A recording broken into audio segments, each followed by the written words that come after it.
বিসমিল্লাহির রহমানির রহিম। আমি মোনাব্বিরুল। আমি বর্তমান পড়াশোনা করছি বুয়েটের ট্রিপলি ডিপার্টমেন্টে। তো আজকে আমি ঢাকা ইউনিভার্সিটির ভর্তি পরীক্ষা 2021 সালের ফিজিক্সের এমসিকিউ পার্টটুকু সলভ করব এবং অন্যান্য পার্টগুলো আমি সলভ করে আপলোড করতেছি এবং করে ফেলেছি কয়েকটি পার্ট। তোমরা যদি ওই পার্টগুলো দেখতে চাও তাহলে উপরে দেখানো আই কার্ড ট্যাপ করে আমাদের প্লেলিস্টে চলে যেতে পারো এবং বাকি ভিডিওগুলো দেখতে পারো। তো দেখো, আমাদের ফিজিক্সের এই এমসিকিউ পার্টে আমাদের কোশ্চেন আছে টোটাল 15টা। এই 15টা প্রশ্ন আমরা টেকনিক কিভাবে ইউজ করে সলভ করব সেটা শিখব, তার পাশাপাশি উত্তরগুলো দেখে ফেলব। দেখো, আমাদের 1 নম্বর প্রশ্নে বলা ছিল যে এ এর মান কত হলে, এখানে একটা ভেক্টর দেয়া আছে, এরপরে এখানে আরেকটা ভেক্টর দেয়া আছে, বলা আছে ভেক্টরদ্বয় পরস্পর লম্ব হবে। তো একটা বিষয় সবসময় আমাদেরকে মনে রাখতে হবে যে দুটি ভেক্টরের যদি ডট গুণফল অর্থাৎ এ ডট বি 0 হয় তাহলে কেবলমাত্র তারা পরস্পর লম্ব হয়। সুতরাং আমরা এখানে ডট গুণফল বের করব এবং সেটা সমান 0 সেট করে দিলে আমাদের অ্যান্সারটা চলে আসবে। তো দেখো, আমরা যদি ডট গুণ বের করতে চাই তাহলে এখানে আই এর সহগ, এখানে আই এর সহগ আমরা মাল্টিপ্লাই করব, তাহলে 2a। দেন এখানে আই এর জে এর সহগ, এখানে জে এর সহগ মাল্টিপ্লাই করব, তাহলে আমরা পাচ্ছি 2। দেন দেখো, এখানে কে আছে কিন্তু এখানে কে নাই, তার মানে এখানে কে এর সহগ 0। তো 0 দিয়ে কোনো কিছুকে মাল্টিপ্লাই করলে 0 আসে, তাই আমরা ওই টার্মটুকু বাদ দিলাম, তাহলে এখানে আমরা পাচ্ছি 0। দেন দেখো, এ সমান আমরা পাচ্ছি -2 ডিভাইডেড বাই 2, আলটিমেটলি -1। তো এই -1টাই হবে আমাদের 1 নম্বর এমসিকিউর উত্তর, যা এ নামক অপশনে ছিল। সুতরাং আমাদের 1 নম্বরের জন্য রাইট অপশন হচ্ছে অপশন এ। এরপরে আমরা 2 নম্বর প্রশ্নটা একটু দেখব। বলা আছে কত বেগে চললে একটি রকেটের দৈর্ঘ্য এর নিশ্চল দৈর্ঘ্যের অর্ধেক হবে। তো আমরা দৈর্ঘ্য সংক্রান্ত যে ফর্মুলাটা জানি সেটা হচ্ছে L = L0 √1 - v² divided by c²। তো আলটিমেটলি এখান থেকে যদি আমরা এক ধাপ একটু অগ্রসর হই যে L divided by L0 √1 - v² divided by c²। তো দেখো, এই পার্টটুকুর ভ্যালু কিন্তু আমাদের দেওয়া আছে হাফ। তো আমরা হাফ বসাই দিলাম, বসা দেওয়ার পর দেখো এই পার্টটুকুতে আমাদের রুট আছে, তাই আমরা উভয় দিকে স্কোয়ার করে দিচ্ছি, দিলে আমাদের এরকম চলে আসলো। দেন আমরা করব কি, এই যে v² c² টার্মটুকুকে একদিকে আনবো, বাকি সব অন্যদিকে নিয়ে যাব, তাহলে এরকম হয়ে যাবে 1/4। দেন দেখো, এখানে আমরা পাবো 3/4। তো আলটিমেটলি আমাদের v ইকুয়াল পাচ্ছি আমরা √3/2 ইন্টু সি। তো এটাই হবে আমাদের 2 নম্বর প্রশ্নের অ্যান্সার, যা আমাদের বি নাম্বার অপশনে ছিল। সুতরাং রাইট অ্যান্সার হচ্ছে বি। এরপরে আমরা 3 নম্বর প্রশ্নটা সলভ করব। এই 3 নম্বর প্রশ্নে বলা ছিল যে এরকম এম ভরের একটি বস্তু ভি বেগে কে স্প্রিং ধ্রুবক বিশিষ্ট একটি স্প্রিংকে আঘাত করে, তাহলে স্প্রিংটা কতটুকু সংকুচিত হবে। তো আমরা এখানে দেখতে পাচ্ছি যে বস্তুটার গতিশক্তি স্প্রিংয়ের ভিতরে সঞ্চিত শক্তি হিসেবে জমা হবে। সুতরাং আমরা বলতে পারি যে গতিশক্তি ½ mv²। কাজ সমান হবে আমাদের স্প্রিংয়ের সঞ্চিত শক্তি ½ kx² সমান হবে।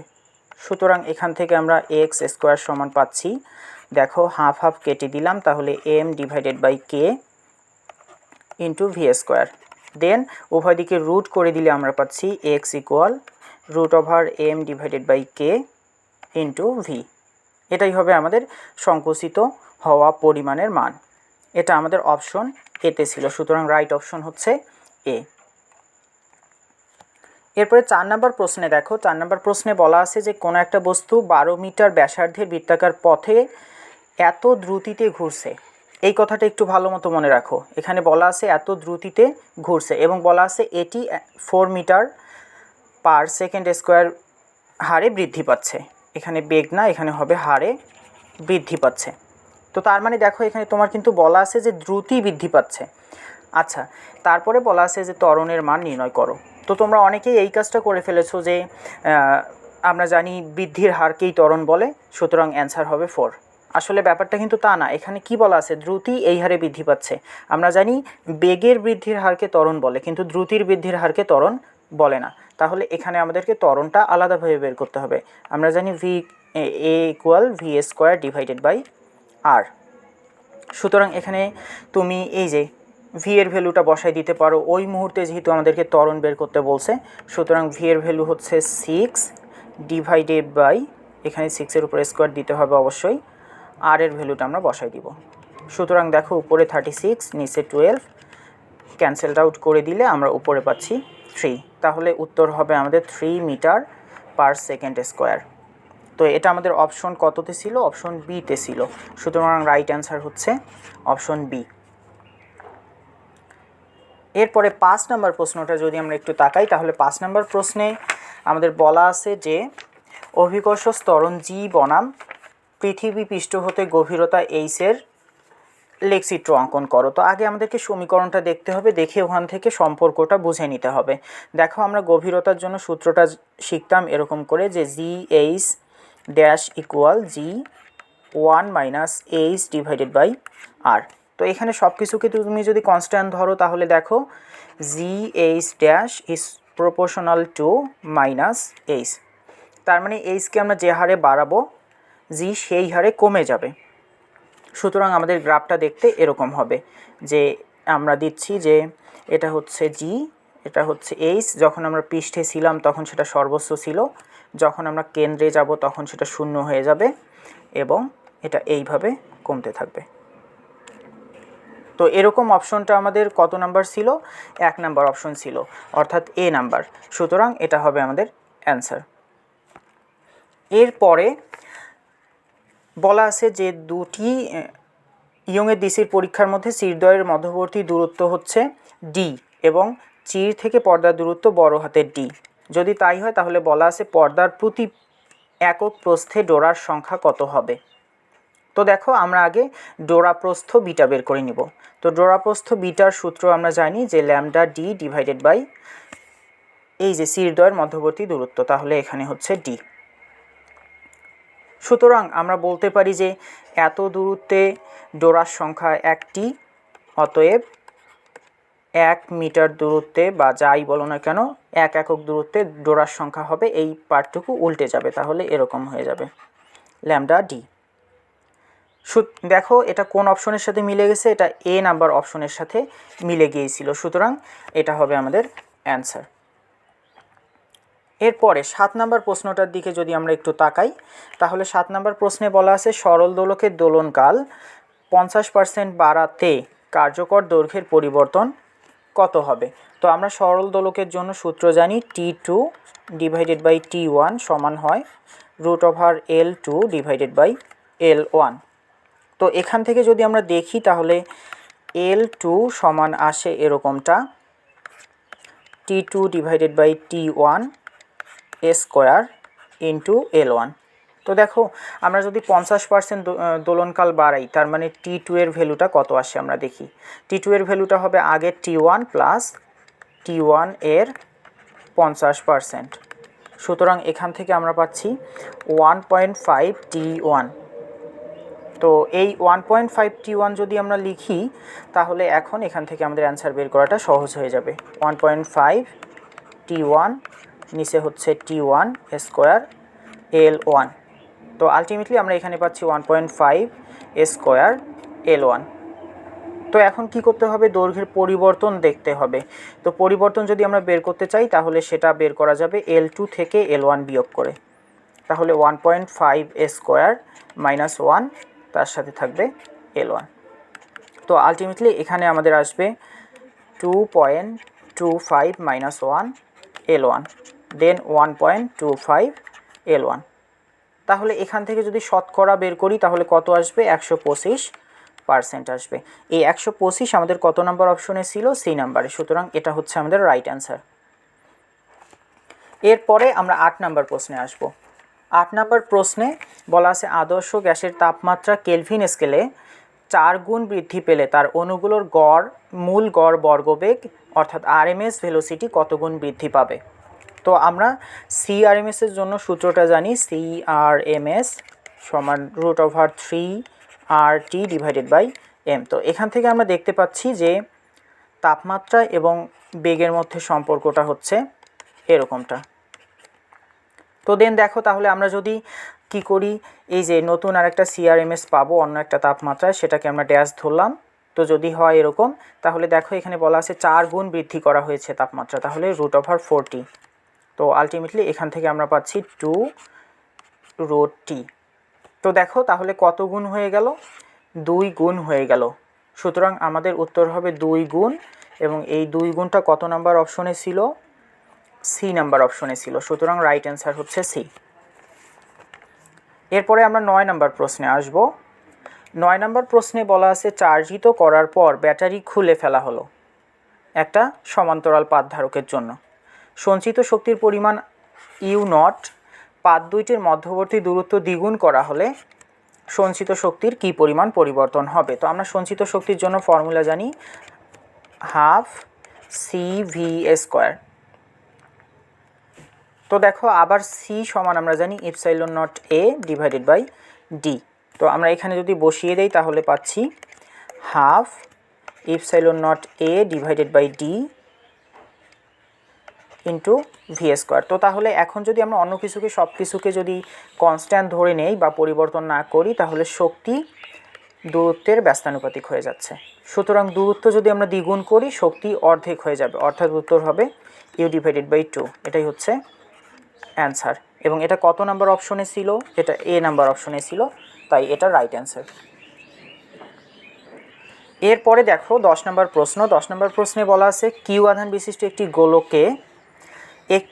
গোলককে একটি অপরিবাহী সুতার এক প্রান্ত বেঁধে ওমেগা কৌণিক বেগে ঘোরানো হচ্ছে। ঘূর্ণায়মান আধানটি কী পরিমাণ বিদ্যুৎ উৎপন্ন করবে। তো কী পরিমাণ বিদ্যুৎ উৎপন্ন করবে, আমরা বিদ্যুৎ এর সূত্র জানি Q/T। তো কিউ হচ্ছে আমাদের এই যে এখানে ছোটো হাতের কিউ, দেন এখানে আমাদের ঘূর্ণনের জন্য সময়টা বসাতে হবে। তো আমরা জানি S=VT। তো আমরা যদি ধরো 1 পাক ঘুরালাম তাহলে 1 পাক ঘুরানোর জন্য যে সময় তাকে আমরা পর্যায়কাল বলি, যাকে আমরা বড় হাতের টি দ্বারা প্রকাশ করি। তাহলে এখানে আমি লিখলাম বড় হাতের টি। এরপরে এখানে আমি ধরে নিলাম যে বস্তুটাকে রৈখিক বেগ ভিতে ঘোরানো হচ্ছে, তাহলে ভি এটা। আর এস দেখো আমাদের বৃত্তটা যদি 1 পাক পূর্ণ হয় তাহলে এখানে পরিধি পাবো আমরা 2πr। সুতরাং এখান থেকে টি সমান পাচ্ছি 2πr/v। তাহলে এখানে আমরা পাচ্ছি 2πr/v।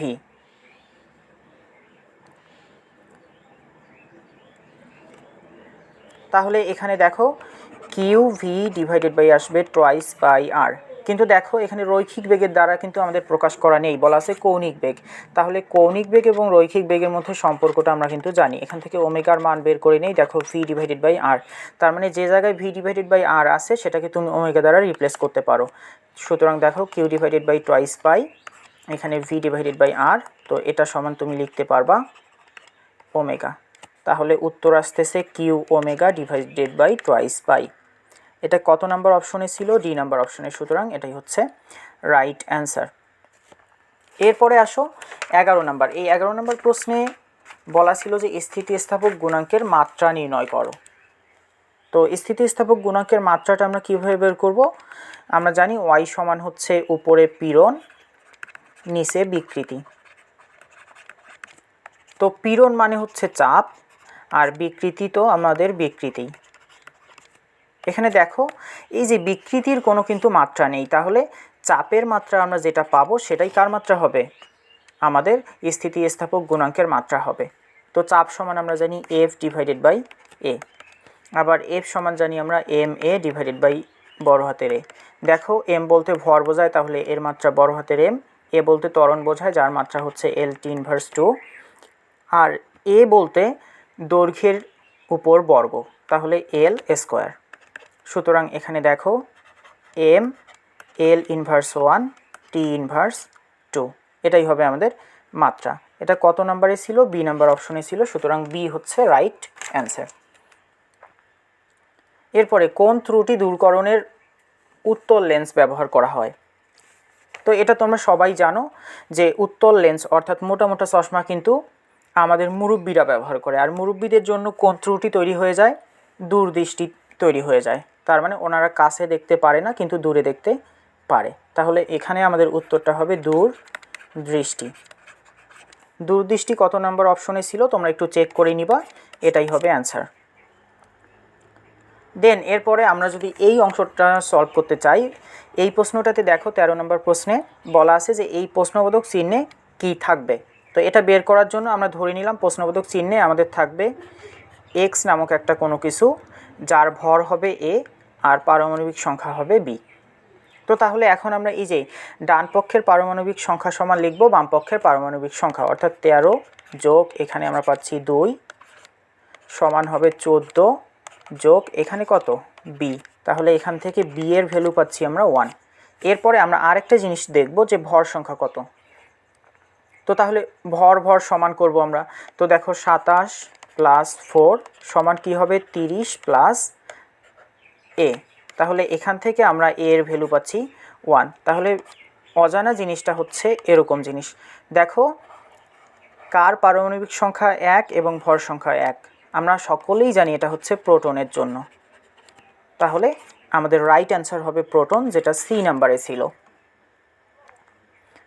এরপরে দেখো তোমরা 14 নম্বর প্রশ্ন। এই 14 নম্বর প্রশ্নটা কিন্তু একটু ট্রিকি। এটা যদি তোমরা নর্মাল নিয়মে করতে চাও তাহলে কিন্তু ভুল হয়ে যাবে বা অনেক টাইম বেশি লাগবে। তো আমরা এটাকে অন্য একটা উপায়ে সলভ করব। বলা আছে 14 মিনিট পরে একটি তেজস্ক্রিয় মৌলের 1/16 অংশ অবশিষ্ট থাকে, এর অর্ধায়ু কত হবে। তো আমরা এখানে গ্রাফ দিয়ে এটা বের করার ট্রাই করব। আমরা জানি গ্রাফটা হয় এরকম। তো দেখো যখন সময় অর্ধায়ুর সমান তখন কি হয়ে যাবে, অর্ধেক অবশিষ্ট থাকবে।